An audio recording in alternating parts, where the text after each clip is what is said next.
Hey guys, welcome to Biomassed episode 64. I think we're on, right, Xel? I'm eating. You're eating, okay. Well, I I'm just think going we're to on assume it's 63 though. 64. I think we're Okay, on 63. we'll pull a J and say it's 60 something. It's But yeah, kind of a 63. packed crowd tonight. Jay is obvious. Okay, episode 63.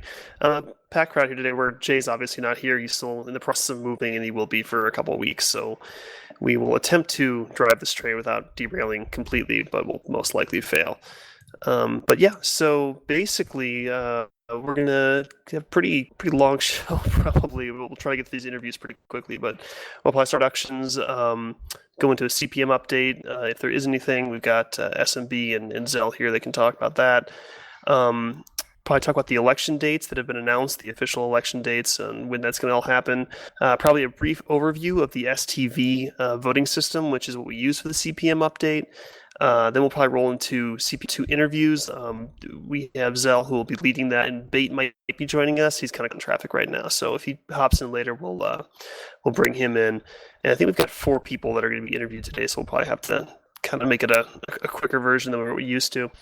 And then we'll probably roll into some PC overview. I know that PC 2.0 has been rolled out. We've got a couple of people here that want to talk about that. I personally have not had a chance to do any of the new PC 2.0 stuff, so I'm kind of interested in seeing how things are going and if things are performing as they were intended. So that'll probably take up the rest of the show because it's kind of a big topic. So without further ado, we'll get started with some shout-outs. We'll go from the top of the list with Delt. It's not shoutouts, it's introduction. Shout-outs, introduction. Yes. This is why we need Jay, because I'm terrible at this. All right. Hey, I'm. Would you like me to do it? Not damn. really. Go ahead, I didn't Delt. think so. Stop. I'm Mossellia Delt. I'm a member of Knows Nothing. I am the hugest scrub in the corp and running for CPM too. Cool. Heracles? Hey, what's up, everybody? This is Heracles Porsche. I'm a YouTubeaholic, altaholic, and relatively new member of Random Guns. And apologies, I sound a bit distant today. I'm using an emergency mic, but thanks for having me on the show. Awesome, man. Good to have you. Leither? Hey guys, I'm Leither. I've been around a couple times, CPM2 candidate. Hope we have a good show today. Awesome. Middle of the list, Xel. I'm Xel, a member of CPM1, a co-host here on the show, and an editor on our blog. Awesome. And I think he's new to the show, but we have MRBH 1997. That is correct. MRBH 1997 here, CEO and Alliance leader. 2+ year open beta vet, running for CPM2. What corporation alliance are you from? I am from Knights of Vendor, and my alliance is No Context. Awesome. All right, Ripley Riley. Hey guys, this is Ripley Riley, CEO of Incorruptibles, shit poster, and hopefully CPM2 candidate. Awesome. And Silver Strike? Silver Strike 44, YouTuber and member of Random Guns. All right. And SirManBoy? SirManBoy, director of Momon Labe, member of CPM1, and running for CPM2. Hi. Awesome. And I'm Pokey Draven from OSG Planetary Operations, co-host here on Biomassed. And I also write and edit for the Biomassed blog, and I am running for CPM2 because, like a bunch of the other people in here, I am a masochist. So without further ado, let's go into our CPM1 update with Xel and SirMan. What's going on, guys? It's been pretty quiet. We've actually been talking with CCP Lulu a bit because she's helping with the election process, of course. Frame's in Iceland. They're playing, Cards Against Humanity or something on Lajibur's Twitter. So it's been kind of quiet on our front. As mentioned the previous week, we had our kind of wrap-up meeting with CCP Rattati. He still sends us cool things in the mail and stuff, and we send him back our comments, but nothing extravagant. We're kind of winding down. Yeah, sounds like they're pretty busy over there. Lots of stuff going on, huh? There is. It's quite busy. Yeah, I don't even know what all is going on because, like, I know, and this just random news bite while I'm here. I have absolutely no information on this as a CPM. So this could be like a Shanghai thing, or it could be like an Iceland thing, or an Atlanta thing, or who knows.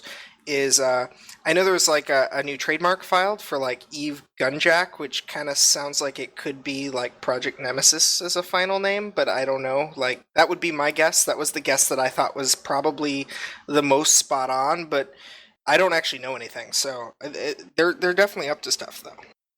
Yeah, I think I saw that as well. It was kind of interesting. The name I'm not sure if I'm a fan of, but it is good I'm to not a see big things fan of the moving name. along. It feels a little hokey, I guess is how I describe it. But Hokey, I like yeah. that. I'm going with it. But yeah, no, that's certainly something out there. You can probably look it up on the forum somewhere. I know that people have been kind of tossing that image around and whatnot. So yeah, that's interesting. But yeah, did you have anything else, SirManBoy, you wanted to add for the CPM update?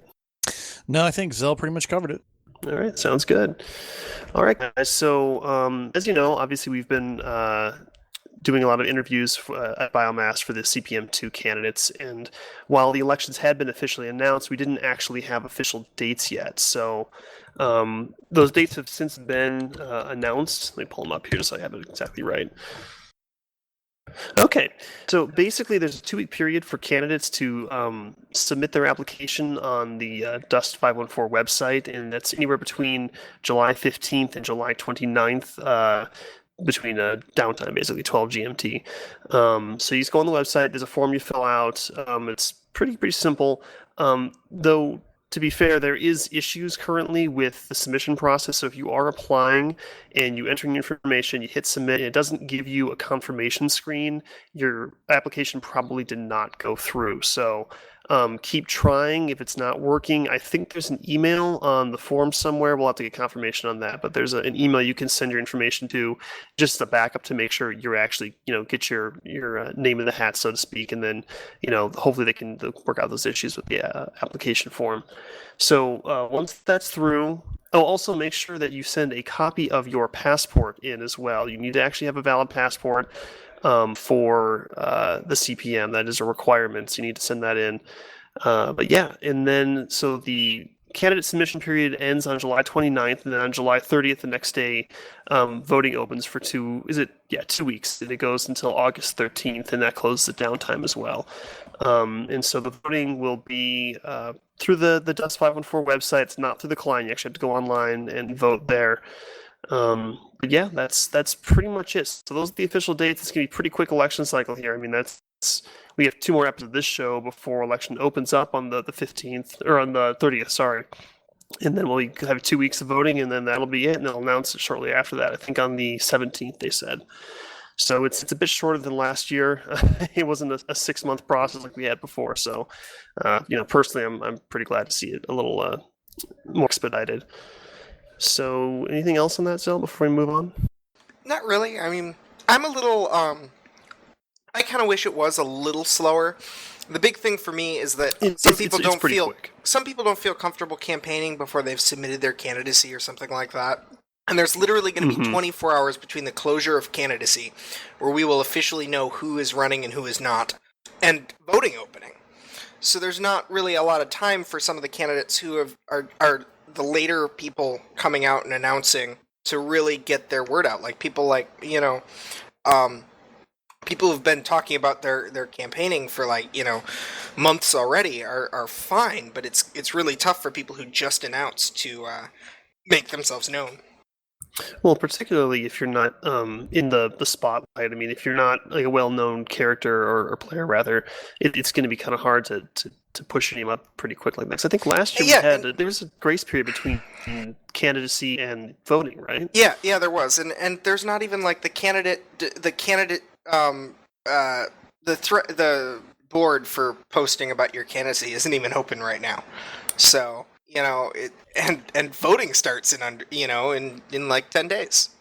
Yeah, I pinged Frame with that. I asked him, are we going to have a similar structure to other forms that we had last year? He said, yes, something similar, but I haven't really seen any movement on that. So that might be something worth trying to get some confirmation on to find out what the actual plan is. Well, I mean, as I said, he's been, I know he's kind of traveling and up and about, and, trying to get, as is, you got to bear in mind, he's doing last year there was more people managing community for Dust, so.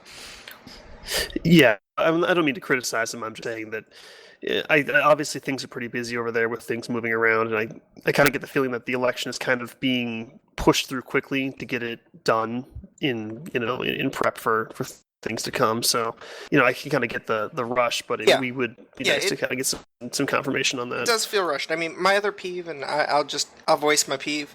I've not actually. I did not get to read the new white paper before it was posted publicly. I will go ahead and say I requested specifically that ability when we first discussed it, and I was told that we would, and then we did not. So that just if there was something that had been thrown in there that we didn't know about, we just wouldn't have known.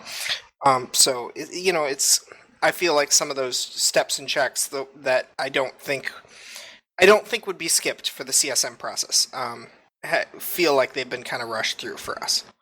Well, particularly considering that, one of the jobs of the CPM is effectively to modify or write the white paper for the next term to come. It's a little strange that they would just kind of the white paper bypass you on that. Is written by CCP, and we meet with CCP. Like we had a meeting to discuss what changes should be made to it, and I skimmed it, and it looks very much like exactly what we talked about, what I'd written. I'd written a blog post about it. It was one of my first posts on the Biomassed blog. And that's pretty much exactly what happened.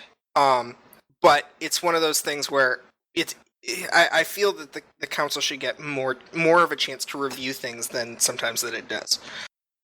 Yeah, I mean, obviously I'm not on CPM. Oh, you guys, at least from... you guys got the chairman thing changed. Fuck off. Yeah, we did get that changed. That was a poor decision, but okay. There's to me, it's not to say that there shouldn't be a chairman, or I think that that's a decision for the next council that I will not be on to make. Well, hopefully the next council won't be dysfunctional. Yeah, that'd be nice. I thought we were very functional, but if they feel that a chairman is warranted, then by all means, and you should communicate to your future representatives that they should have a chairman. Well, considering the number of candidates here, I was kind of hopeful. But yeah, I don't think it's given that the CSM does not have to have one and has operated successfully without one. I do believe our council reserves the right to choose whether or not they have one, just as the CSM does. And some of those changes, the other change was the age requirement, is that I pushed for that in part because I know there are some good candidates who do not meet that, who did not meet that requirement as it was. But the other thing is that, that was a change made on the Eve side, and there CSM had made that change, and it was a perfectly reasonable change, and there was no reason that we should have a stricter requirement there. The age requirement's good. A change on the passports where you do need to require it, but you can't start if you are voted in until they receive it? You need to have one because I think to some degree it proves your identity and it proves your ability to travel. Like, if it's going to be, if you got to go through a renewal process and it's going to be like an extra couple of weeks until it gets back, you're probably okay. But I would ask, CCP Lilu about it. There isn't necessarily mandatory travel for CPM at this point, but it may happen. There may be a reason to have travel, and you should be able to. And it's also pretty concrete identity because it's not, I mean, they're in the stuff's getting vetted in Iceland. It's not like your state driver's license means much to them. Well, not to mention a passport. It's just because I'm just typically a worried good that thing if to I have. can't receive mine in time, then that would be an issue or not. We've been told that what was it that we've dredged up? Cross had a report on this. I think that they will allow you to go ahead and submit without one, but you need to have one before the elections have concluded. So if you haven't started the process of getting a passport here in the States by now, you're kind of out of luck unless you have a lot more money than anybody running for CPM should. I mean, in the States you have like the super expedited, I'm so rich I could just buy a passport thing, but for everyone else it's going to take too long. For everyone else there's MasterCard. Yeah, I mean, so the other thing being that as many people have been finding out, we've been talking to most most people, unless you happen to have copies of your birth certificate on hand, which you might or might not, if you have to order those from your state's Department of Vital Statistics, that takes time as well. So it's just a good idea to have. I've had a passport. I had a whole passport that I never went out of the country with. I had it for years. And it was just a handy thing to have. You get a new job, it's like either 2 forms of ID or your passport to prove, that the passport is like an end-all proof of identity. Yeah, pretty much. No, it's definitely a good thing to have, and I think that, I'm not sure what situation where their passports are, but, definitely get one, even if it does not come in time for this particular use. But it's a good thing to have, like Xel said. It pretty much is the... And if they're you good have for that, 10 years. You're set. Yeah, unless you're a kid, but you wouldn't be running for this anyways then. Okay, well, that's pretty much wraps that up. One thing I'd actually like to go over briefly, because it's not necessarily a common thing for a lot of people, particularly in North America. You don't see this thing very often, but the STV voting system, which stands for Single Transferable Vote, which is what they use for... I know it's a little more prevalent in Europe, but they use it for basically elections where you're electing multiple people to a series of positions in no particular order. But you don't see that often in like U.S. politics because it's winner takes all sort of thing. But basically, what ST is single transferable vote, and in this case for CPM, there are obviously 7 members on the council, and you don't have to vote for just one person. You can vote for 7 people. The key is that when you go to vote, you need to vote for the 7 people you want, but you have to put them in the order from first to 7th of who you want to make it in the most. And basically how it works is it's the value calculated based on the number of people voting and based on the number of people running. And there's a minimum threshold of how many votes a candidate needs in order to win. So what happens is that basically once all the votes come in, the system looks at everyone. Let's say we'll just use Xel as an example. Let's say Xel needs 50 votes to win a seat in the candidacy. So basically it goes through and it goes, okay, how many people voted for Xel in their number 1 slot? And let's say he gets 20 people voted for him for number 1 slot. It goes, okay, now it looks for how many people voted him for the number 2 slot. And it'll do this over and over again until eventually he has enough votes. And basically what this means is that if he ends up getting like 60 votes, but he only needs 50, the 10 remainder people will actually transfer to their number 2 in line. And that way, you can't overvote somebody in. So basically, just take a really strong look at the candidates you're looking at. There's some good videos we can actually get posted up on the blog, but I think maybe it was Delt that showed me, or Bait perhaps. But there's a good video that explains how STV works. But CPG Gray, he does a single transferable vote. Video on YouTube for it. The one thing you didn't explain properly was that when the lowest number of number 1 votes gets eliminated right off the bat, each round goes through. Yeah, that's right. Yeah, there's some further details, but yeah, check out the videos. They're kind of interesting. But basically, I just want to remind people that when you do go to vote, make sure you're filling out 7 people. The voting system is not necessarily clear on the fact that you can vote for 7. But pay close attention and kind of make a list of the people you like and in the order you like them, and make sure you're actually putting them in the proper order. I sometimes hesitate to recommend this, but I will actually say that last year Judge did make a very good visual video example of how STV works, with kind of a little example election with example votes. And that's somewhere down in his list, and I don't care enough to go find it, but it was a decent example. But yeah, if you vote for only one person, and that person's already locked in as having a seat, or isn't going to get, or is already eliminated, then your vote didn't count effectively. You want to vote for as many people as you can vote for that you think are competent. And we'll get that video linked up in the Election Central section of the Biomassed.net blog. So just we'll have Xel put that in there so you can take a look at it. I'm sure they'll explain it a lot better than I did. But yeah, I just wanted to remind people that you effectively have more than 1 vote. So make sure you vote for 7 people or how many people you think are good for the job, and not just 1. Because I know that I think last year Judge had, how many votes where it was just him? They voted for only him and nobody else? He had more than a quota. Yeah, it was like 300 or something that voted for just him. Yeah, very It was strange, but kind of. Is it clear what happens to the quota when that goes down? I didn't actually track it last year, but I mean it can continue eliminating. But isn't there like a case there where if you don't mark flow down votes, like if everybody didn't mark flow down votes, what happens if they only have if they don't have more than 3 quotas worth out of 7 people, for instance? I don't know, just kind of an aside, more academic than anything. Yeah, I'm not entirely sure. It might modify the quota. I don't think that's typically an issue because I think they usually require you to actually fill out the entire ballot. I know No. Plus doesn't, but Yeah. Neither CSM or CPM requires you submit all of them, but you should. And if you need any help filling out the bottom end of your ballot, I will ahead of time tell you that I am preparing my list of recommended candidates and why I think they should be elected. And I will present that list on the blog as an editorial of my own opinion, and recommend that you consider those candidates for slots if you have, you're like, I don't know who else to put on there, that sort of thing.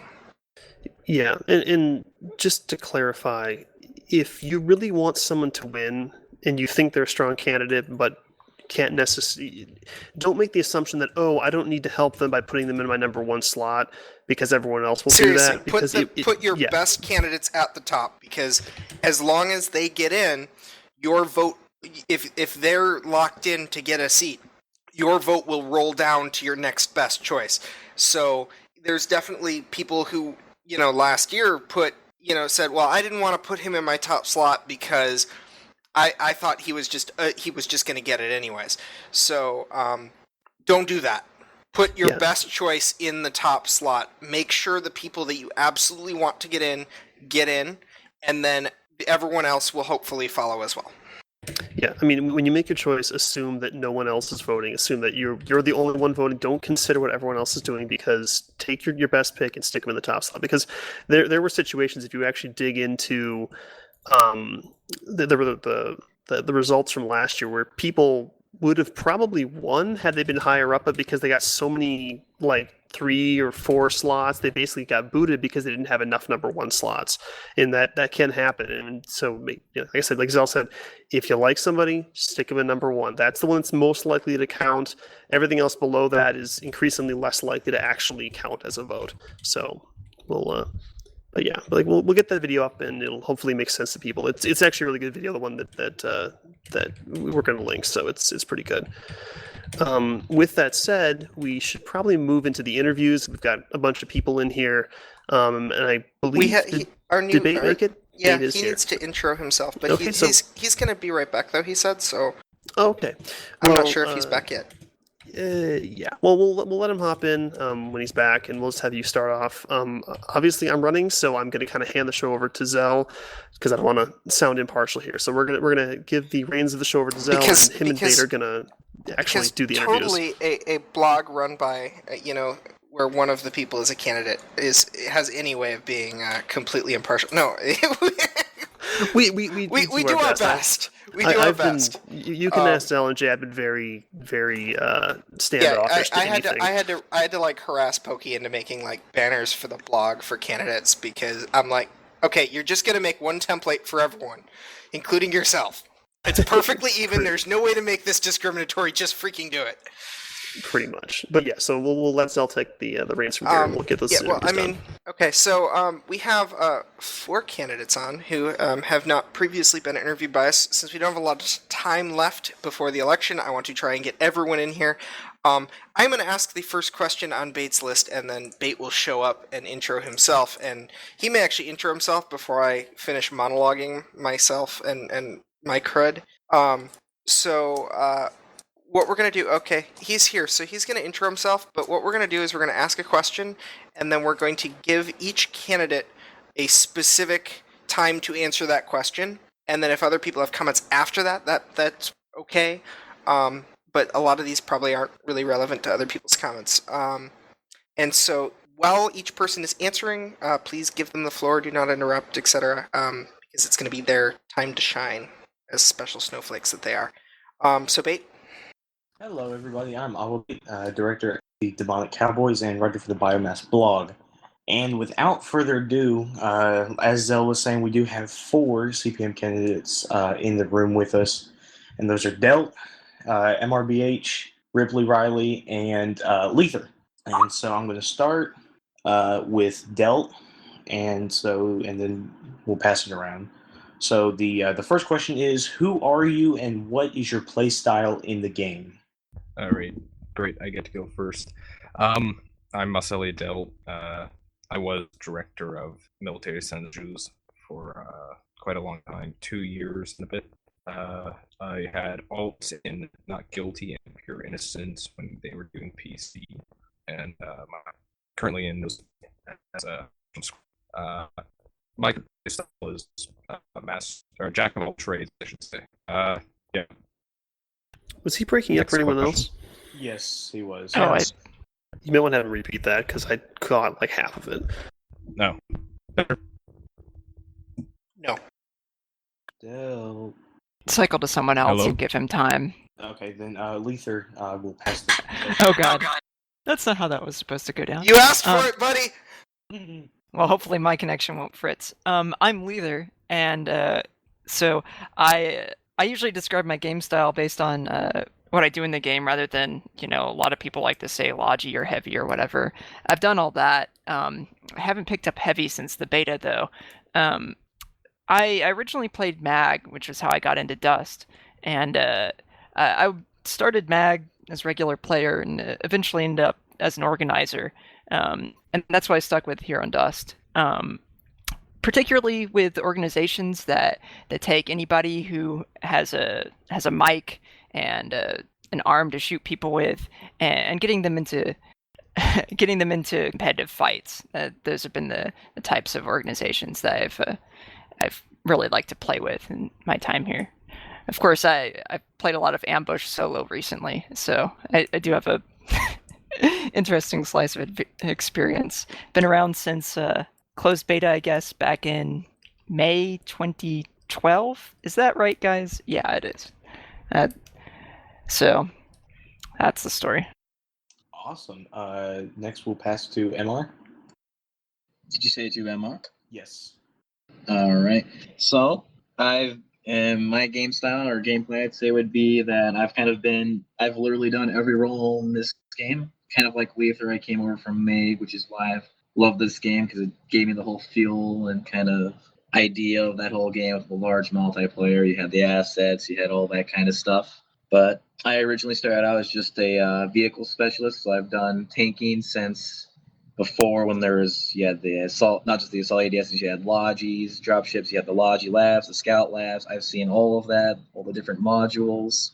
But now I've kind of just come to being all-role infantry for just the Mimitar and Valente races. I've experimented with Amar and Mimitar as well. Amar and Caldari as well, though I haven't done all the roles for them, so I've kind of been all over the place. CEO, directors. Awesome. I guess that's it for me. All right, we will pass to Ripley now.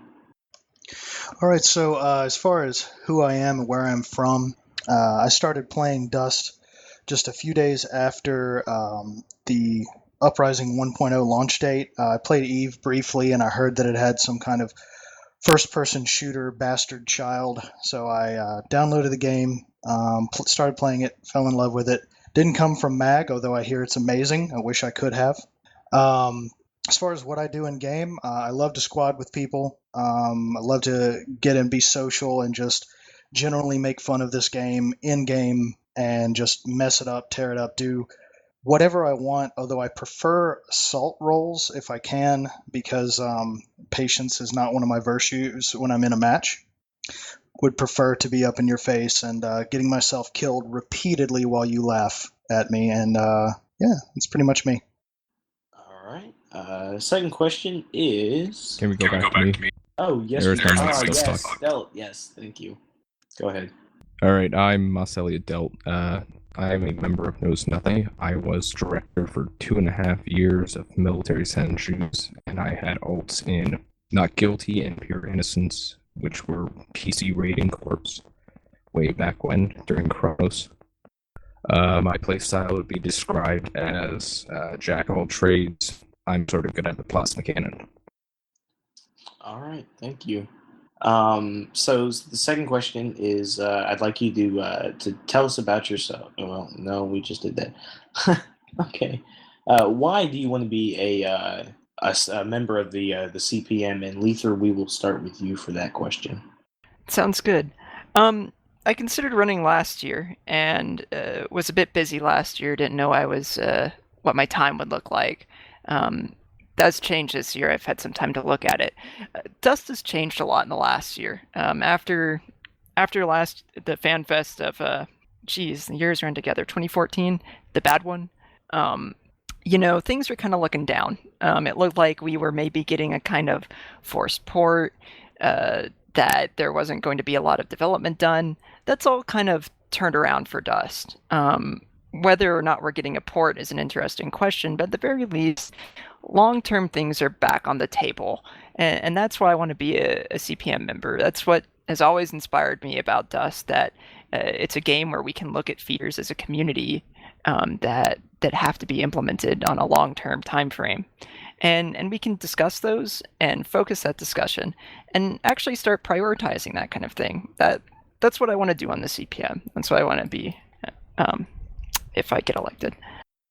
Very nice. MR, pass the question on to you, sir. Well, I also was one who thought of running for the first term of election, but I did not meet the age requirements at that time. Now I do, since they moved it to 18. Haha. But I've always been one who's just kind of been, though I am a support role in gaming, I've always been support in real life. I always want to be there to kind of help out whoever's around me. I've always been strong with my corporations community and now our alliances community. I'm always there helping new or old players learn new fits or learn the ways of the game, whatever. Giving out my ISK to those who need it for their test fits or their skill books if they're newer players or they're respecing or whatever. I've just kind of been out there for everyone, and I kind of always wanted to expand that with CPM, and now that I actually have a chance to do so, I'm making a move on it. It sounds very charitable of you. Passing to Ripley now. Well, I think Leither actually encapsulated something of what I was going to say, and that is it feels like Dust has the potential to have a future now.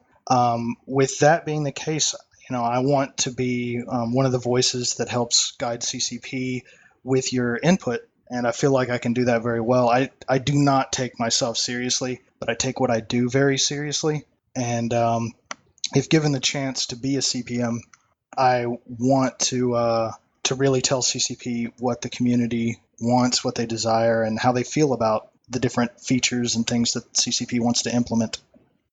And Delt. Short answer, I'm a masochist. Long answer, I ran for CPM 1 and I'm running again for CPM 2, of course, and I have a strong desire for civil service, not only in real life, but in the game. All right, cool. So, MR, I'm going to start with you this time. What are your strengths and weaknesses? What do you bring to the table that could benefit the game during your term for CPM?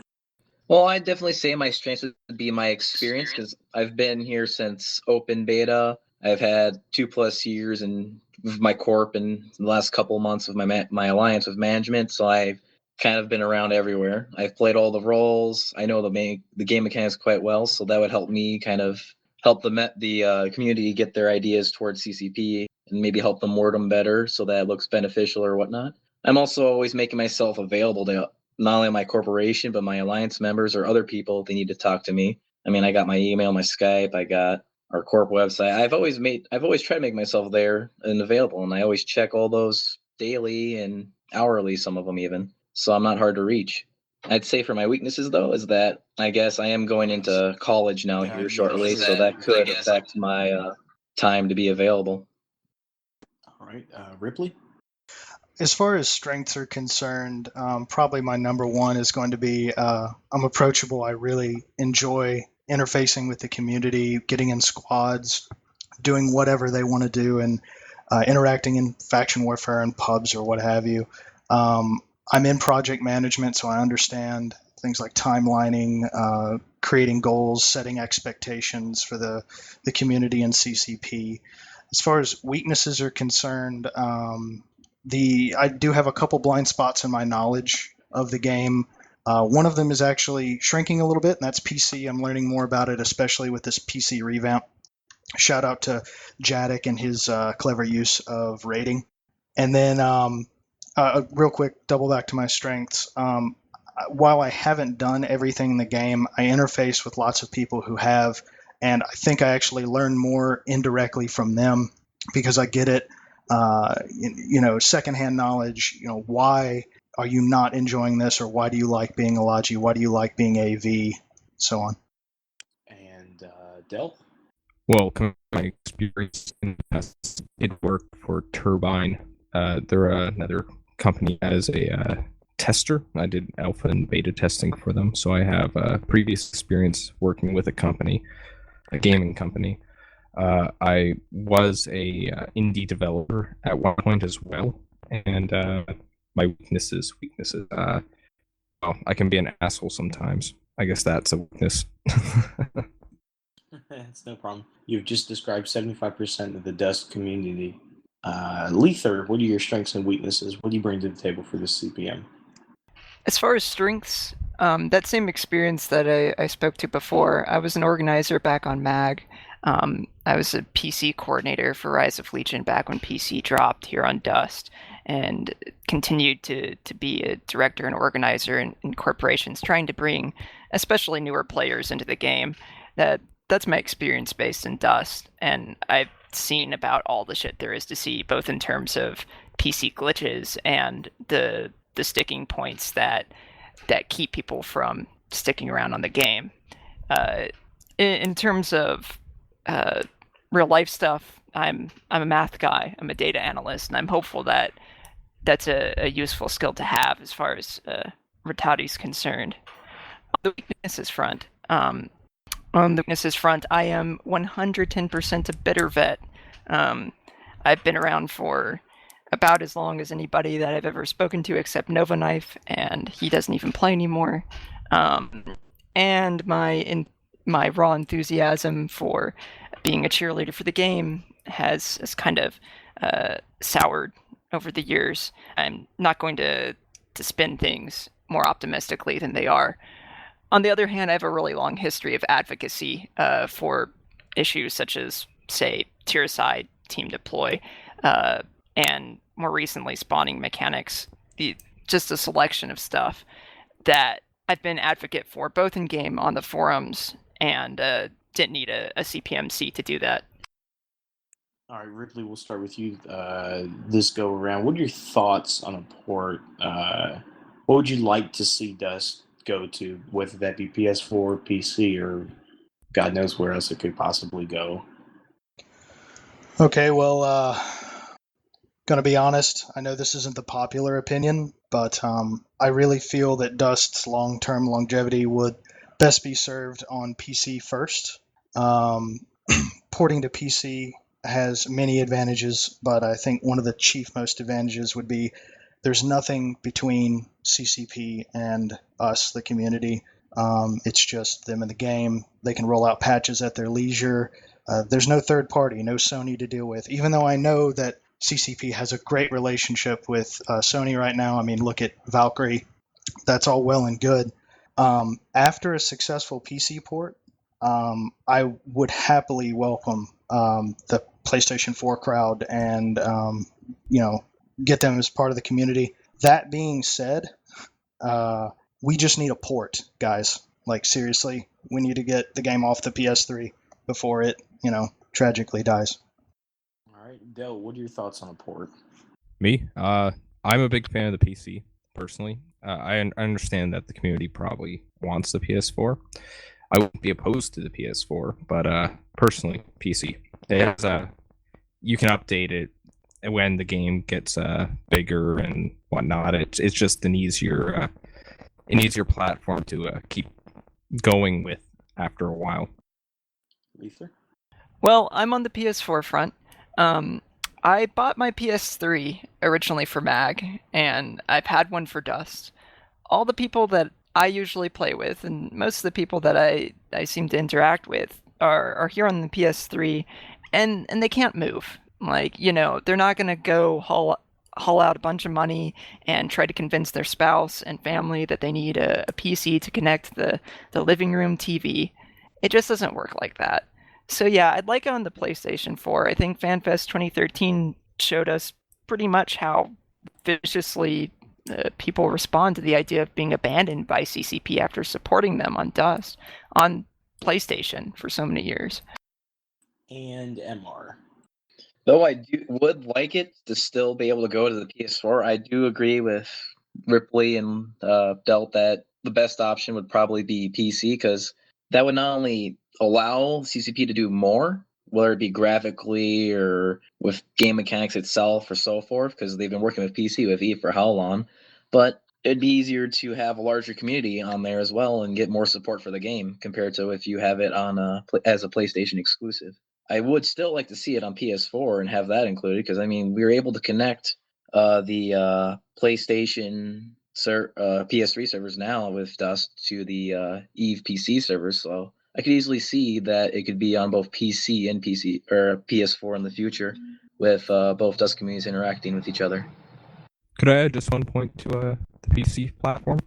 Go for it. If it does go for PC, the CCP, that's the biggest issue I think they have with the ISD. So we might have a chance at the ISD, a better one, if we go PC as well.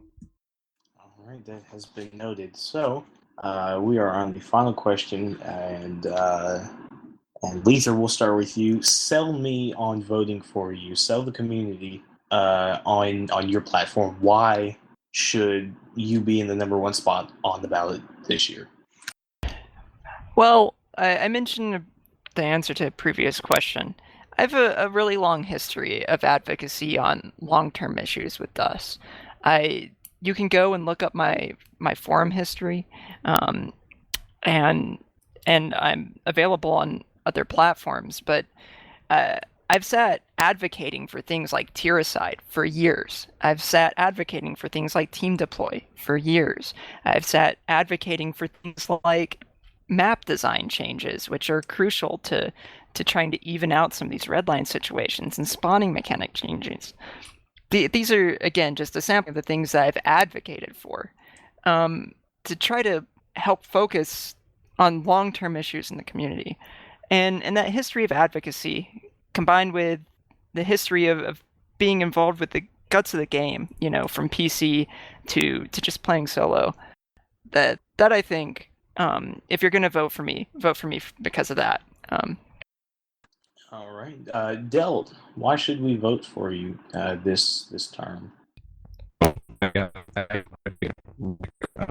Being for the game, of course, and if you're going to vote for the teams, you know how processes work. I know Yeah, we can't hear you at all right now. Interact with devs. There you go. I have the experience. Like, start over from here now that you're coming through clear. Sorry. I'm saying try again, because nothing you were saying was coming through audibly. Is that okay? No. Yeah, that's good now. He might need to restart his mic. Unplug it, restart it. It's just connection. Okay, Dell will give you a minute to do what you need to do from there. So we'll connect you and we'll pass to. So MR, go ahead. Why should we vote for you this year? Well, like I said in the past questions, I've had experience with Dust and community for a long time with my corporation, my alliance, all the roles and all that aspect into everything I've been with. I've done the PC, I've done court battles, I've done all the different events, all that kind of stuff. I've just been all over. And I've also, like I said, been the charitable person. I've always tried to be there for others, let it be just an ear or there to help them out ISK-wise or help them find, this will work for you, this will be your role, all that. I also, like I said, am able to be available for questions or whatever, or help, or just for help for anyone via email and all that stuff. Not only that, but the main things I really want to push in this game now is long-term changes that would benefit the game, like long-term problems, because those are going to affect us down the road more than anything else. I also would like to continue the communication that link that CPM serves between the community and CCP, and improve it if possible, and then just make the game more enjoyable for both old and new players. All right, Delt, are you back yet? Test, better. Hey, there we go. All right, so sell us on you.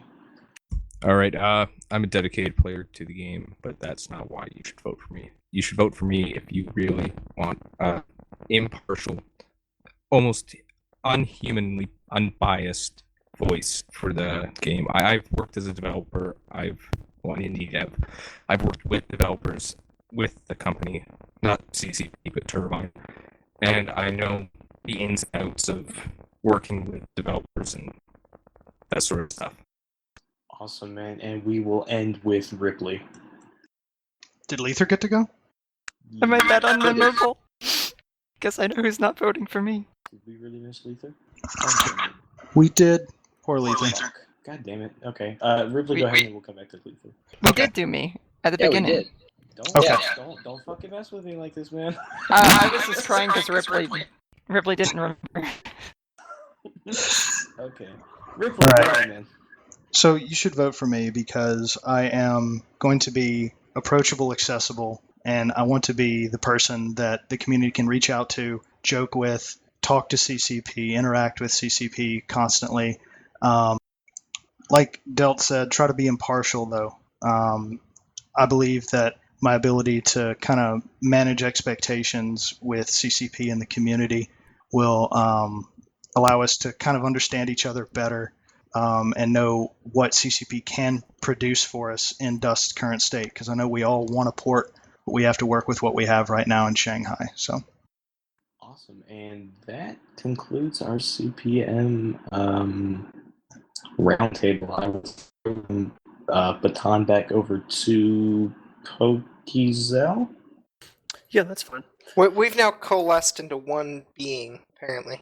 That's disturbing. That's so It's like gross. an Archon in StarCraft. It's like the Voyager episode where Tuvok and Neelix get like transporter cloned into like one hybrid person or something. Xel. No, that's not happening. Anyways, guys, good interviews. It's good to listen to everyone's answers and whatnot. So hopefully if anyone's listening and you haven't had a chance to interview yet, hit us up. You've got 1 week. Like next week is the last shot before voting opens. So yeah, you need to get in here if you want to say your bit. Other than that, the only really topic I had left for today was to, and Kane will probably curse me for doing it without him here, but I'd like to have the people who were involved in the new PC rebuild, the 2.0, to kind of talk about what's going on with it. I personally haven't gotten a chance to really get into it yet. I'd like to, but just it hasn't lined up quite yet. So I know Leither's in here you want to talk about it, and I'm sure everyone else has some mild experience. So Leither, do you want to lead us off and tell us what's going on with PC 2.0? Are things working as intended? I know you were involved with the focus group for that. So what's going on, buddy? Sure. I'd be glad to open up with a few interesting highlights, and unfortunately haven't had as much of a chance this past week and a half to get my hands on it. Just a little bit of summer distraction, but the numbers, of course, we didn't have until this week. And one of the biggest kind of standout things, of course, I don't know that we were expecting to have free command point only clone packs, which is an interesting addition. We've seen a little bit of feedback on that. Jadik Menaheim has been running quote-unquote raiding battles where he just attacks people. Well, he doesn't, but they just attack people whenever they get 25k and try to make some money using Keep What You Kill, which is interesting gameplay in a way. And then the other thing, there's a sidelight there about no-shows, but the thing I want to talk about first is they made the cost for selling clones the same as the cost for moving clones in terms of command points. And that is a really interesting decision that I think merits some discussion. It's not what I would have recommended, because it very much encourages what we were fearful of on previous episodes of the show, that the current landowners, despite not being able to sell clones on every single one of their districts, they're still very much motivated to have a defensive stance, not to attack. If they attack, then they're using command points that they could have used to sell and make ISK for their corporation. Exactly the same amount as if they had sold. So there's a big built-in incentive, to my eye, to be defensive, and that's really one of the things that we didn't want out of this system. So if anyone has some comments on that or has seen anything associated with it. Well, the people who don't own districts are motivated to attack, right? There's a lack of, well, I wouldn't say lack. That has been the good news. The good news has been that it's much more accessible to people who don't own districts at all. There's actually a pretty big, I'd say probably a disincentive to owning any districts if you can't own like 7 in the current climate, because the ISK cost goes up to, I think, 10 million, right? So that's the good. It's just that if you own districts, it very much kind of makes you want to just sell and let people attack you, because why not? So what you're saying is there's really not enough chaos in the system currently to make it interesting?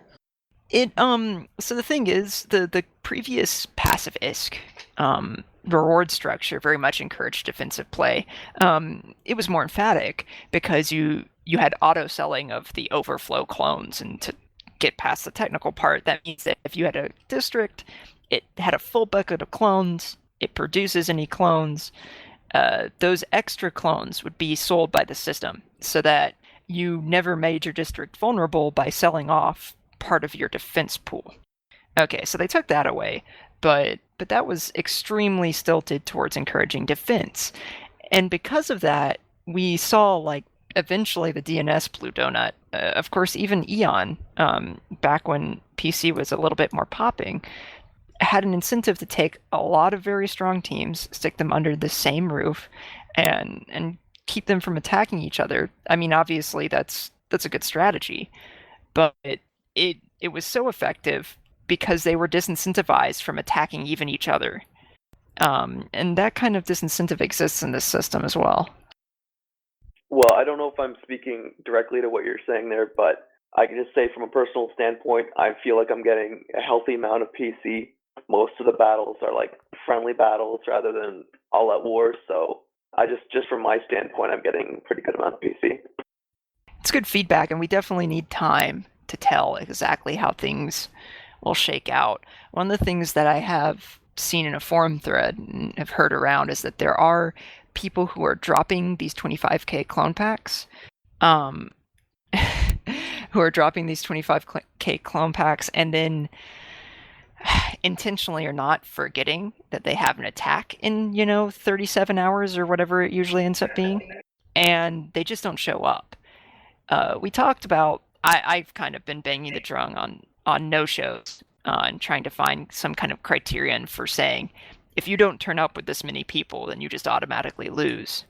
That's one piece of the puzzle, but one of the things that we were talking about the other day was, does there need to be some kind of nominal amount that it costs in addition to the 25k command points to drop a clone pack if you don't have a district? It doesn't have to be much. It can be like 1 million, but it seems kind of like bad gameplay to me if people are queuing up battles and then not showing up.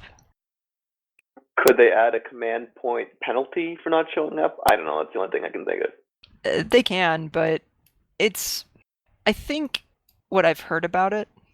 you do sound good. Sorry, guys, responding to something in the chat there. I think they could. They have a variety of options. I think the crux of the issue is there's no proactive disincentive for throwing battles that you don't intend to fulfill. Even if you added in an auto-lose condition, then people can still not turn up when their battle turns up, and it just, okay, they lost. And what? The exchange of ISK or anything else was 0. So I think that if we're thinking of penalties, they either have to be something like a nominal ISK cost that basically just says, hey, don't just throw these without thinking about it. Don't make it so expensive that it's completely impossible to play like it used to be. Or else it has to be something else in that vein that will just make people say, okay, I'm not going to launch an attack that I don't intend to turn up to.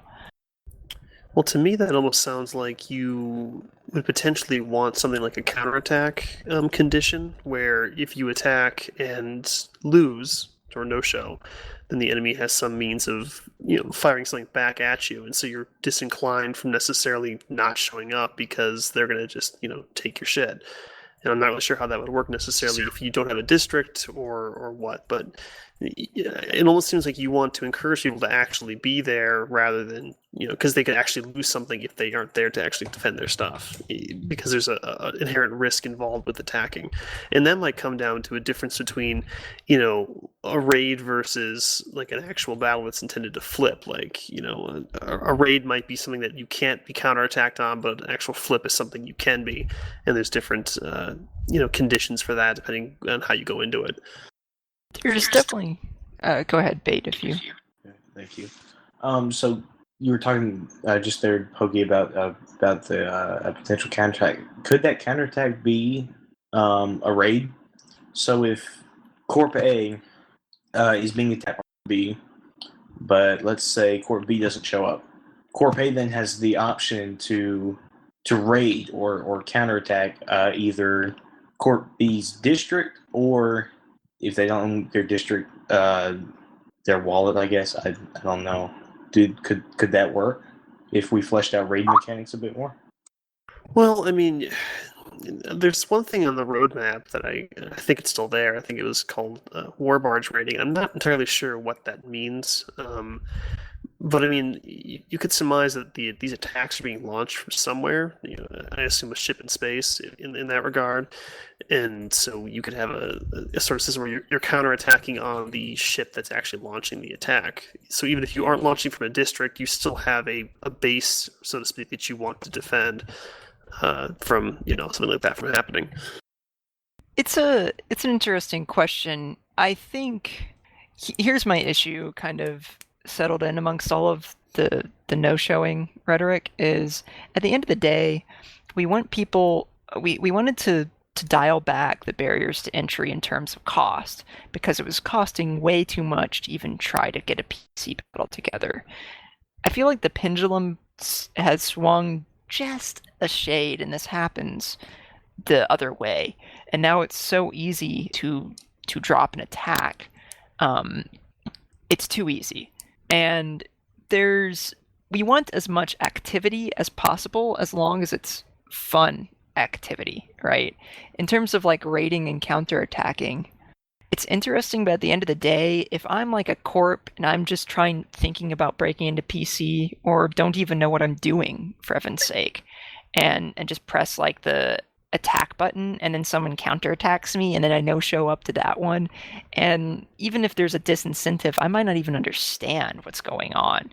I feel like that could definitely be a component, especially with landowning corps. There's a lot of stuff to be fleshed out in that area, but for these like no ownership clone pack costs, I think that ISK would work. I've seen numbers between 1 and 5 million. Something where you're gonna notice when you push the button that you just lost money, and it's not like it's so much that you can't make it in a day from taxes or something in a realistic corp. It's just even right now, there's actually an interesting angle for mass attacking with all corps, and we talked about this in days gone by, because of the zero cost. I think I talked about it on previous episodes. You can bank up to 4 attacks in an alt corp, and while it sounds like a lot of work, if you were planning it and wanted to do it, you could, and you could drop a lot of empty attacks in the current climate. which again isn't good gameplay. Matches that aren't fought aren't good gameplay. That's something I really like. Sometimes the kind of sentiment doesn't seem that way, but I kind of feel that way. I would also just like to jump in and just sort of advise people to maybe temper their excitement over what we're currently calling raids, because it won't be long before a lot of these district holders are going to kind of understand the ploy that's taking place. I mean, I've already seen it as someone who's tried some of these raids. If they notice that you're going in with puppies, if they notice that you're going in with just a handful of guys, regardless of which of those strategies you employ, they're pretty quick to realize that you're trying to go in there and steal ISK from them, that you're trying to draw them into a fight in their best gear, and they're going to change gears accordingly. I mean, in one of the battles I had the other day, it seemed like everybody on the other side went into their Apex suits because they quickly realized what was happening. So I think the potential for coming away with a nice profit on these battles, other than the DK, is going to certainly diminish over time as these corps clearly recognize what's going on, and I think they're already starting to. Right. It was never intent of the system to make it profitable to go in, and at the end of the day to go in and lose. The keep what you kill was a great idea to try to mitigate the losses that people have tended to take when fighting their best in PC, which usually forces good gear out of other teams. But it's nice that the opportunity exists for people to potentially get some profit out of fighting with more creative use of the gear they have, and not just being a power struggle to who can put out the most officer weapons and the most proto suits, but to actually make it a conscious choice.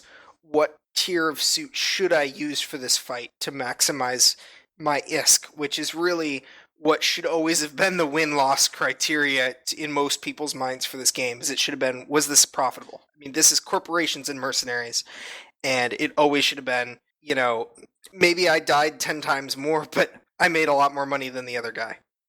And that's definitely, creative is the operative word, right? The rating that we're getting right now, JDEX, is interesting, but in terms of trying to be effective with lower tier gear, very few people have I seen go in and try to threaten a loss. And I think that opportunity is there, especially with Tiericide. That was one of the important elements. What if you were to use a strategy, and this is me spitballing, I haven't played PC in like a year and a half.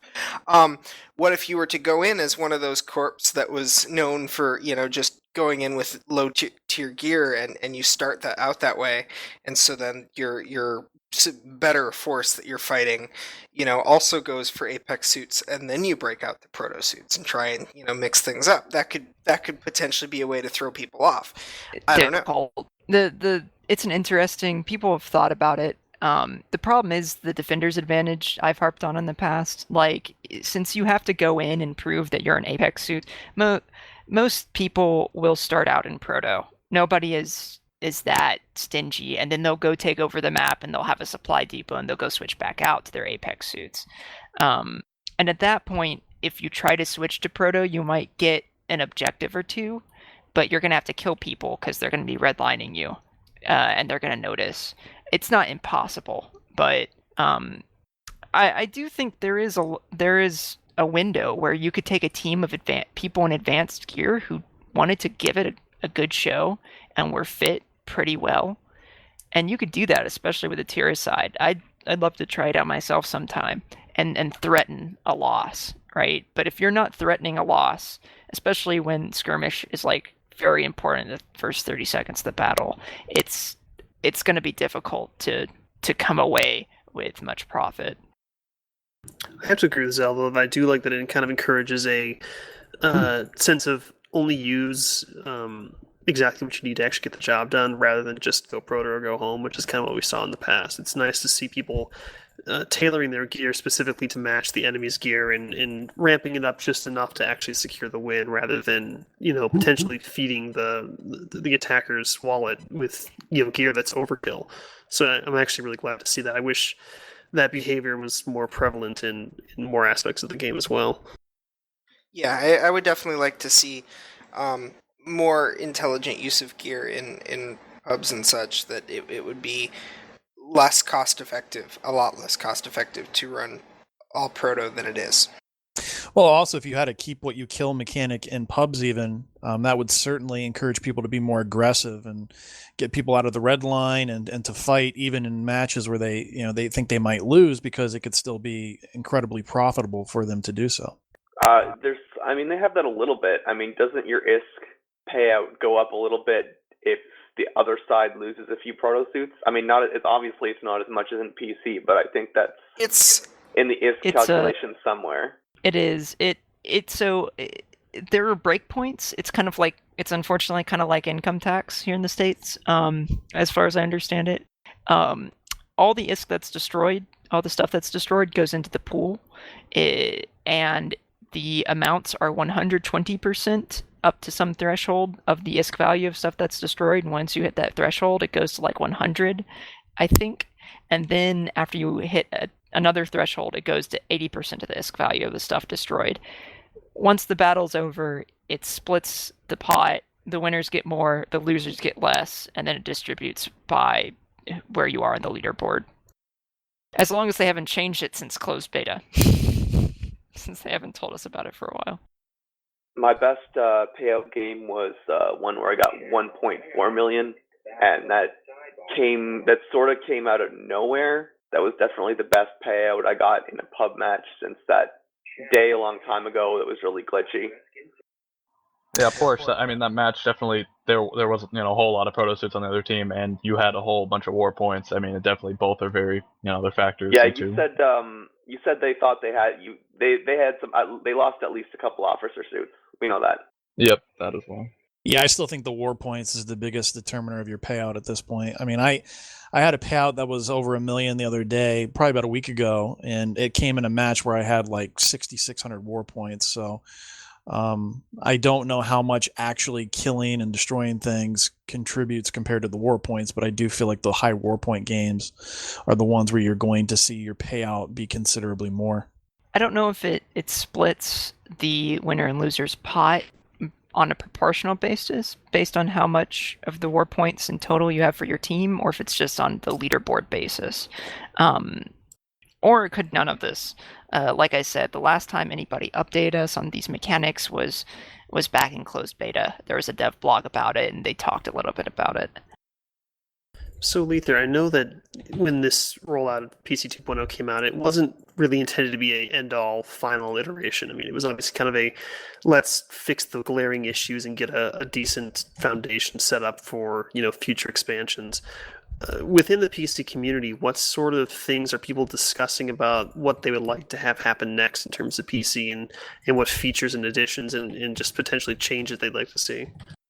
I can't really speak to the entire thread given the short amount of time. I do know I've seen some people talking about the no-shows. It's kind of hard to say on a high level what might be a consensus for another iteration on this. I know rating is extremely popular, of course, to discuss, rather than just these free clone packs. Trying to decide on a mechanic that will allow you to launch an attack that will occur in a shorter turnaround time instead of taking up to basically 48 hours. Something that might turn around in 12 or less, right? And 12 is probably being liberal with what people have been discussing, but with a lower impact on the sovereignty of districts, maybe none, or maybe small negative effects for the landowner if they lose. That's still very much an interesting point of discussion if anybody wants to go to the forums and talk about rating and what they might envisage for rating. It's a very hard line to walk, I think, with that. I've mentioned this in the past. You have to decrease the negative effects for the landowners because it's a smaller turnaround time. But you can't decrease them too much because then the landowners won't show up. I think another thing that a lot of people are interested in is the idea of there being some sort of CP cost for using ringers too. It does seem like a lot of the corps that are holding land right now are only active when they want to defend for a PC match or when they have to defend for a PC match, but they're not particularly active otherwise. And as long as they have friends in the game through the alliance or what have you, they can just call them in with impunity, and there's no cost to that. So I think that would be certainly a motivating factor to promote loyalty within corps, to make corps more active and to get them to try to more often defend their districts with their own personnel. So I know that's something that's being talked about and has been talked about in the past. And then another thing that I think is worth considering too is there being some sort of cost related, maybe not directly to defending in a battle, but related to the maintenance of the district itself. Again, it does seem right now that if you own land, you don't have to be very active and you can just defend and reap the advantages of doing so. But there's no cost to you in terms of maintaining the district, keeping it running, and therefore there's no incentive for your corp to be particularly active outside of PC. You can just come to the game when you find out there's a notification that a battle's going to be happening. So, I think that's another thing that should definitely be on the list of things we should consider for the future. Yeah, I know one thing that has been discussed in the past, and obviously wouldn't really be an option for a PS3 version of the game, but like some sort of like a PvE sort of maintenance that you'd actually have to go in and scrub your districts of enemies to keep your production up and actually be forced to interact actively with the district rather than just defending it when you get attacked. And any sort of gameplay that requires active participation from the players is a good thing. I think the addition of the CP system was a very good foundation. Obviously needs some tweaking as we've discussed, but I think it's good that you're rewarded for being active rather than just being very good at holding land, because you don't want to have just 16 people holding massive pieces of land like we had in the past. And I think this certainly removing the IS cost, at least largely, from the equation has helped a lot in that regard. It actually allows larger corps that can produce CP quickly. It gives them some options they can actually play with. So I think that's a real good thing. So yeah, like Leither said, we're kind of at a state where it's still pretty new. I was just kind of personally interested in kind of the state of affairs and how things were playing out. We'll probably touch on this topic again in the future once things are a little more concrete and things die down and we see how the meta kind of evolves and changes over time. Is there anything else that people want to talk about for PC specifically before we move on? I'll throw in something in case Frame or Rat happen to have a listen at some point. People have been talking about lag again, and this is a old issue with the game in general and PC in particular. We've never really, I don't think that the devs have really understood what causes the severe lag that happens in Planetary Conquest. I think it got dialed down a bit with the bandwidth and equipment spamming changes were certainly related. They removed the Galente research facility, but there is something that is distinctively worse than pup matches about PCs, and there has been for years. So, just kind of a note. I just want to personally say I love the cargo hub, and I've had great fun playing on it, but I would like some incentive to get PC more frequently onto other maps. That's another good iteration point. That's been something Zatara has hung on as a primary desire for a very long time. I just want to throw that in there. That has been brought up internally with CCP many times. The lag or the cargo hub, both would be pretty valid, actually. Different maps and different to change out some of the map choices that PC currently has. Yeah, it definitely got missed in the last pass. That wouldn't be a bad. If they have time to iterate. You see, the timetable is going to be very interesting on this, because will they really return to this before if they're making a porting decision, they've made it. Probably not. But if they happen to be sneaking it in, that would definitely be something they could iterate on and change the bonuses a little bit. Probably without too much strife, and hopefully shake up the meta a little bit as far as the cargo hub is concerned. Just out of curiosity, do there really need to be bonuses on specific types of districts? I mean, do there really need to be? It's an interesting question. They lessened the attrition rates a long time ago, and at the end of the day, it's something that both have associated with it. It's a kind of ownership and strategic thing on a meta level that I personally thought was a cool addition to PC. If they're going to be there, they definitely need to really look into it. And I even have a thread on this where I explored, like, the cargo hub. It's not only a military advantage to have the extra 150 clones, so that you can lose an extra time. It's also more clone stockpile, so that you can send more to nearby districts. It's also, a bigger stockpile to which you can send clones, from which you can sell clones. They're interlocking advantages that cargo hub bonus has, in particular, that are military, logistical, even economic. So, do you think it'd be an accept stopgap as a temporary measure to just simply disable the bonuses and then randomize the infrastructure so it can be approached at a later time when they do have time to work on it, just to kind of mix things up in the meantime? I would love that. I would absolutely adore that.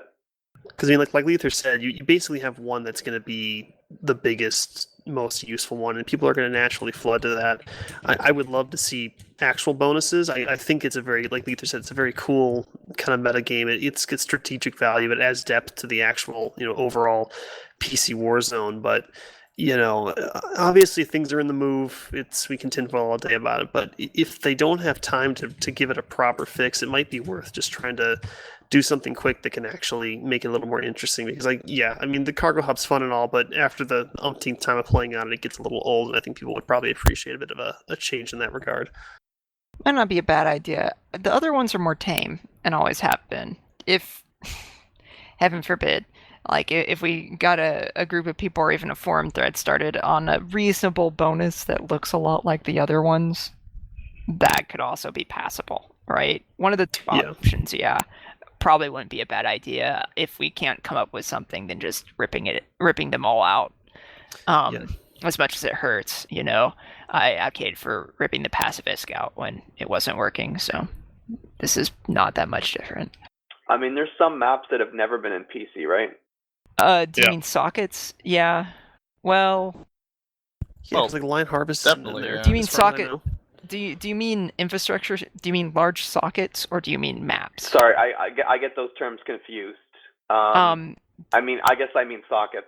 Okay, so you mean like the buildings, the really big buildings. I feel like the answer is no, because of the way they rotated the communications outpost in and out for the Galente facility.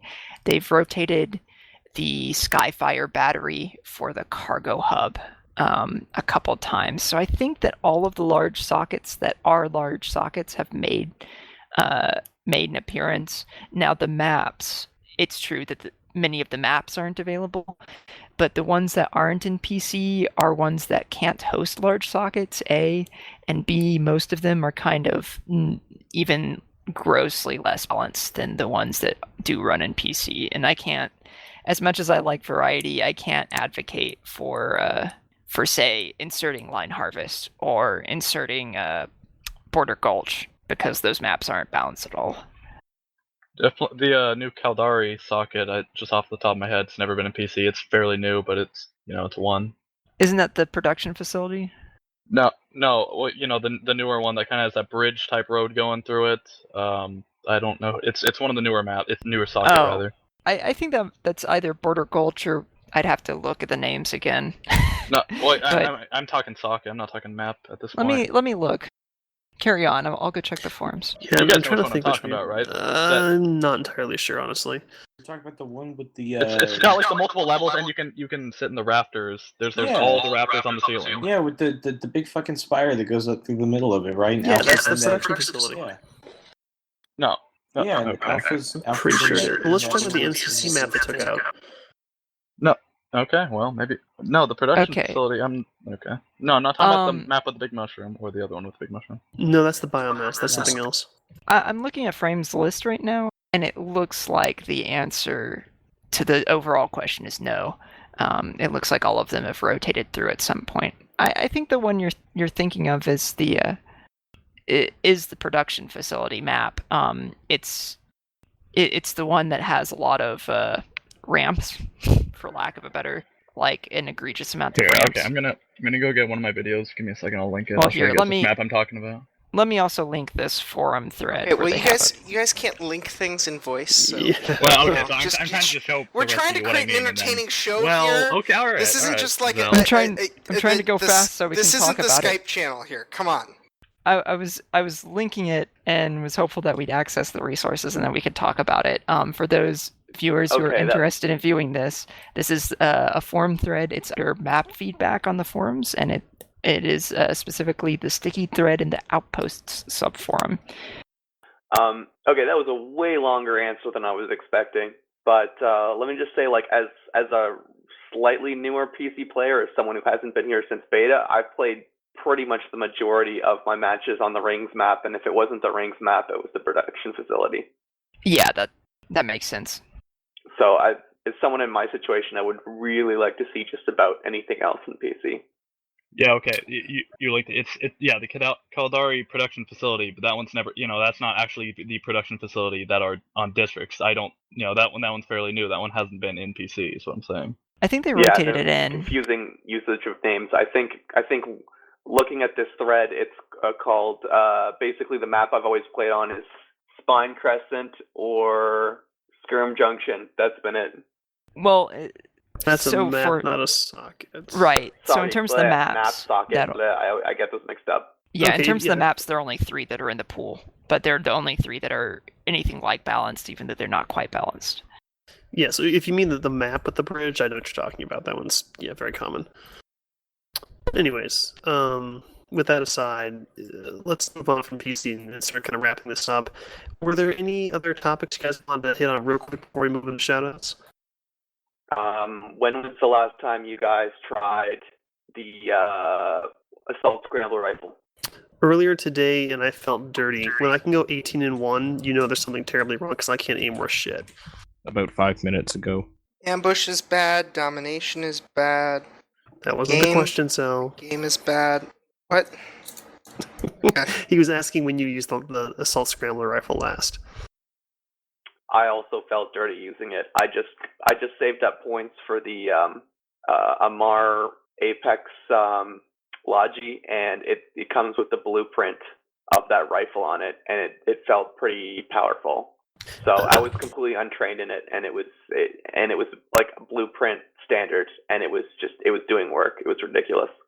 Yeah, I've I complained haven't about had this that. for a while because I've looked at if you look at the range DPS curve of all the rifles, the assault scrambler is way out of the line. It's not even close, and I complained about that for a while. And then I tried it earlier today again. Militia assault scrambler rifle with a Templar BPO assault suit, no skills into it. There's no heat reduction. I got like 1 point into the gun itself.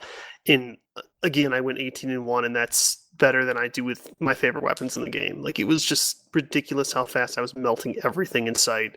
It wasn't even the heat buildup. I think it overheated once. That's because I was screwing around. So it's there's something terribly wrong about that gun. See, I haven't had that same experience with it. I don't know, maybe it's just me, but when I start lighting in, shields are gone instantly, and then as soon as it hits the armor, I can unload 90% of the magazine before doing maybe 10 damage. I think there's something wrong with your client or something. Because I was cutting, armor suits apart pretty well, and then shield and suits forget it. It was just I have ridiculous. proficiency 5 into the scramble rifle, so Yeah, I Well, also have proficiency 5, and once I finally hit someone's armor, the DPS visibly drops. It's definitely lower, but Pokey's not wrong about the outlying DPS curve, especially over range. The Scrambler has the second longest profile of any of the rifles, and I believe it has the longest effective range band. So it's. No, I'm telling you, I think they messed up somewhere in the proficiency that it really screws it up. Because I mean, anyone I talk to with a lot of proficiency into it can't do damage to armor. Somebody was telling me that the reason that particular rifle is a bit overpowered right now was because it wasn't there weren't a whole lot of registered kills in PC for it, which is why it got a massive buff. So if it takes the player base a long time to catch on that a particular rifle has become overpowered and start using it at PC, it might stay overpowered for a long time, is my theory. The rail rifle's probably better for PC though, still. I mean, I'm kind of interested though. Someone might reprimand me on that. Yeah, I would be very interested to test that Delt. I anecdotally can't say whether or not that's the case, but we could roll up some clean alts. That would certainly be a bit of a blow. Yeah, because I mean, like I said, I had very, very little skill investment in it, and it was ridiculous how well it was performing. I mean, it was. Maybe there is an issue with the proficiency skill. I don't know. I don't have the proficiency skill trained on that. I don't typically use scrambler weapons, but I gave it a shot because I was bitching about it, and I felt kind of bad not actually trying it myself to see if it was performing as well against me as I felt it was, and it did perform as well when I was actually using it. And I mean, that's obviously anecdotal, but I mean, in terms of mathematics, it does similar damage to armor as like an assault rifle, but even more to shields, which also kind of rubs me the wrong way because it's not even, at least in terms of numbers, not even close to being in line with everything else in its class. I think it does more damage to armor than. Let me look at this. Yeah, it does like more damage to armor than the standard assault rifle for Galente. And while the Galente is shield based as well, it's like that's after the minus 20%. Yeah, it's the plasma should be doing more damage because it's got 10% more damage against armor than the scrambler does, but it actually comes out to being very similar, if not less DPS than the assault scrambler. But yeah, as a player, sorry, I didn't mean to cut you off. As a player, I'm basically trying. It's weird. I'm basically trying to gauge what the devs are going to do with it to decide where on my where in terms of I'm going to add it to my skill point list. You know, it's like, I would, if you're looking at what weapons to spec into, I would highly recommend. Weapon skills aren't the most expensive. I think they're due for one more rifle pass, and I would expect that within, with the time frames that we look at with Dust these days, I'd expect that within the next 8 months. That sounds awful, but I'm fully spec'd into combat rifle and assault rifle, but it's just that weapon is so OP right now. I don't think I really need proficiency points in it because proficiency on shields is a little more redundant, but yeah, it looks like it's pretty beast. Yeah, I just do it. Weapon skills aren't that expensive, and especially if something looks powerful. I hate Flavor of the Month chasing as much as anyone else, but just do it with the weapons. It's the suits that are too expensive to do that with. All right, then. Anything else, guys, before we go into shoutouts? Does anyone think the MagSec is underpowered? Yes. Yeah, it needs Buff work. my MagSecs, please. CCP, please. I think it's pretty fair to say that the MagSec, the ion pistol, and yeah, I think they both need some work. They're just not quite there. I've often heard people say, and I will agree, that they would be awesome if the SMG didn't exist because they're decent but not as good as the other options available. But yeah, I think overall, kind of like you said, there's perhaps on the rifle pass. Just I mean, Retizer said that the AR is underperforming. I don't agree with his opinion on the scrambler, but it's the game's not made for me. But yeah, I think that some additional balancing is probably in order. But I think currently he seems to be focusing a little more on the suits and the concepts behind them, which I think might actually be more important at this stage right now. I'm sorry, Bait, you were saying something? Not at all.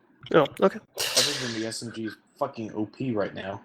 It's pretty nasty. It's always been a really solid gun, That, though. that and the bolt pistol too. That bolt pistol is. I don't like that thing. I don't like getting sniped with a pistol from Pocket sniper. 70 meters away. That's insane. Is there a gun that can do that? Like seriously. I actually haven't experienced much personally in terms of the receiving end of the bolt pistol, but I know it's an issue for a lot of people, so that might be worth looking at as well. It's scary, man. Walk up to a heavy with a HMG, runs out of ammo, and then pulls out his bolt pistol, and bam! Terminated. It's awful. That's freaking Magnum is what it is. I absolutely love the bolt pistol on my heavy because I've already got Go away. like a close range weapon that's already taken care of for me. So if I want to, having a little pocket sniper when I've already taken care of my close range combat is pretty fucking sweet. Dude, you're awful. Yeah. I know. Feel free to hate. Everyone's glaring at you right now going, you're that heavy with the bolt pistol. You're that guy. I'm that guy. I'm that dude. Yeah. All you need now is a lab. All right, guys. Let's wrap this up. We'll move into shoutouts, and we'll probably touch on the PC topic and probably balance maybe next week once you have a little more information. But we're going to move on to shoutouts again, so we'll start out from the bottom with SirManBoy. What's up, brother? Yeah, I'd actually like to give a shout out to Clone Alpha 001. He runs a trade channel called Alpha's Supply Depot. And I got to say that he kind of got me into trading for the first time. I've purchased several 30-day passive boosters from him. He's highly reputable. His escrow services are also top-notch. He facilitated a trade where I purchased an Apex suit recently as well. So I've got nothing but good things to say about him and his service. And if you're looking for someone you need the trust for trading, look no further than Clone Alpha 001. Thanks. Sounds good, man. All right, Silver Strike. I don't really think I have anything. I don't like to do what I did last week because that's what I'm going to do otherwise. So I'll just give it a pass, I suppose. All right, Ripley. Shout out to my courtmate Aztec Warrior Clips Ahoy. He is issuing police search warrants in public mashes as we speak. Also, Pahapa ORG. He's my buddy. That's it. All right, sounds good. What about me? I need shout outs? I'm going bottom to top, buddy. We'll get to you. I'm going to give my shout out to Darth Carbonite, who is still not managed to make it on the podcast. We're going to work on that. He's one of my bros over in Random Guns, and I've been playing with him since the Top Men days. Really cool guy. Hopefully we'll get him on next week or something. We'll see what we can do. But yeah, that's my shout out. Yeah, I saw him hopping in and out of the chat. I'm not sure if he's having connection issues or what, but we'll definitely get him in here. All right, Leither. First, a shout out to the community this week because we're hanging in there. Seems appropriate given elections. A shout out to Hungry Box as well. If you've watched Evo, because he also went to University of Florida and he got second in their melee thing, and people hate him.